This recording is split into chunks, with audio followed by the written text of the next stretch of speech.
Hey, what's up? It's Robert, Crown Driven Media here. I'm so glad that you are back at our channel to receive this great information, content, and inspiration that we want to bring to you every single week. That's right, we are not letting up. It's 2020. We are driven by the Crown, and we are going to give you everything that you need to succeed in life, in faith, and in your family. So here's what we want to do this week is drop another gem on you.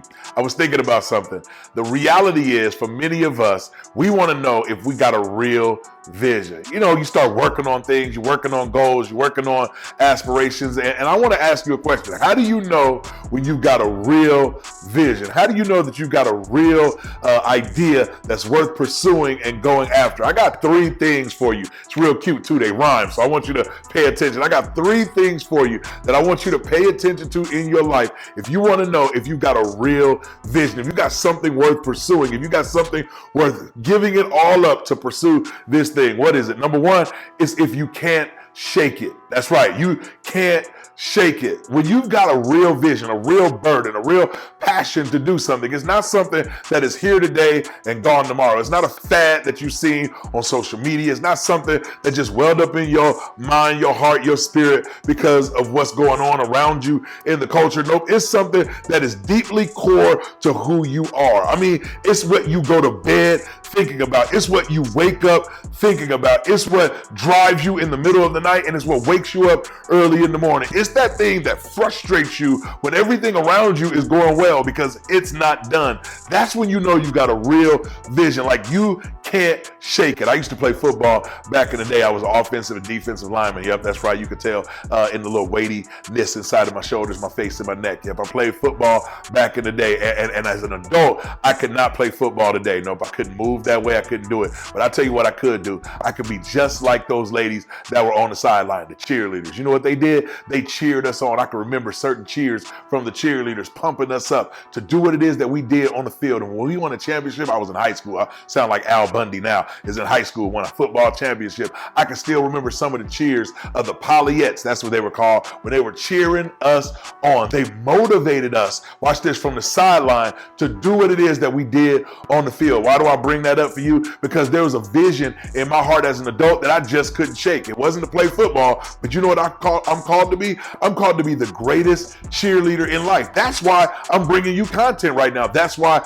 I'm pushing you and motivating you to become everything that God has created you to be. Why? Because I've got this nagging sensation, this unshakable dream, this vision that I want to motivate people to become the best version of who they were created to be. And here's the thing. I've tried to do other things. I've tried to invest my life and myself into other stuff. But the truth of the matter is, when it boils down to it, I want to be the greatest cheerleader that ever lived, the greatest cheerleader to pump you up and look from the sidelines of your life and tell you, you can do it. You can make it. You can do it. Every time I look on the news, every time I look around me, every time I look in my family, every time I look around my friends, every time I look in the congregation, I'm a local church pastor, and I see people living beneath their potential. You know what I realize? This vision that's inside of me to inspire the masses to be the best version of who they are, it's not going away. You know why? I can't shake it. Number two, you can't fake it. See, number one, you can't shake it. It's not going anywhere. You can try to do something else,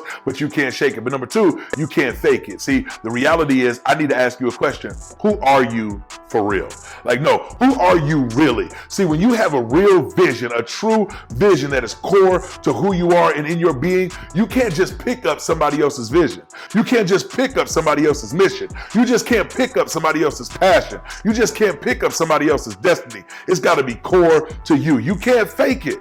I'm a local church pastor. I said it. I lead a congregation and I love it. From an organizational standpoint, one of the things that I've noticed is there are leaders out there who want to go out and they want to duplicate what other people are doing, which means you don't really have a vision. You just want to live the way that this dude is living, or you want to live the way that she's living. And for many of you out there right now, the one thing I want to ask you is, what is your real vision? What is core to you? What are your values? What is it that you are passionate about? A vision can't be faked. You can't fake vision. You can't look at somebody else's life, the thing that they were passionate about, the thing that they developed, the thing that they grew inside of them, and then that externally manifested around them, and try to replicate it when it's not you. You can't fake it. I tell my girls, we got a white family big four. Our big four: honor God, know yourself, build wealth, bless others. And all of that boils down to this one thing. You got to know who you are in God, within yourself, how you're going to do things around you to build the wealth of relationships and resources that are necessary to bless others. But you can't do that being somebody else. You got to know what's core to you. You can't shake it if you got a real vision. You can't fake it if you got a real vision. Last thing, and this one's going to bless you. You can't make it. Yep, that's right. Sit back, take off all the pressure. You can't make it happen. You can't make the vision. See, I'm a firm believer that God is the one that gives vision. Yep, you're at Crown Driven Media. Unapologetically, I believe in God. I believe that God calls us, ordains us, sustains us. He gives us resources. He's our source. I am not backing down off of that. This content, you can use it in any form or fashion that you want. But here's what I do believe. I believe that God is the one who gives vision, and God is the one who opens up doors for vision. God is the one who makes it happen. And when I say you can't make it, here's what I'm really saying. If you've got a vision that you can accomplish with your own two hands, it's not a vision from God.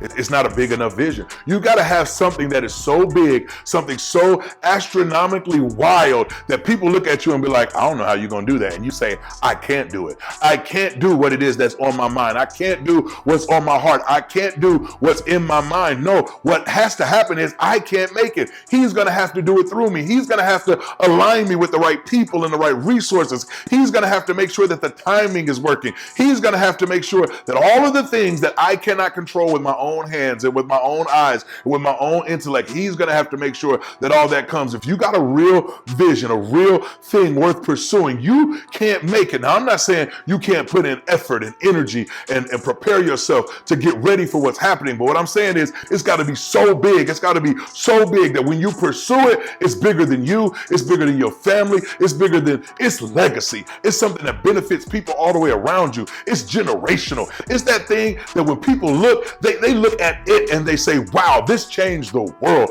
What's your vision?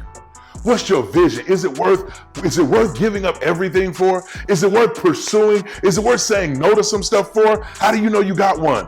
One, you can't shake it. It's not going anywhere. It's been there and it's always going to be there. Number two, you can't fake it. It's core to who you are. This is who you are at your core. You can't fake it. It's not somebody else's dream. It's not somebody else's vision. It's not somebody else's life. It's what God has called you to. And then number three, you can't make it. It's bigger than you. It's not just something you can do at the end of the week. That's a good aspirational goal. Go do that. Get it done. But a vision is something that goes way beyond you.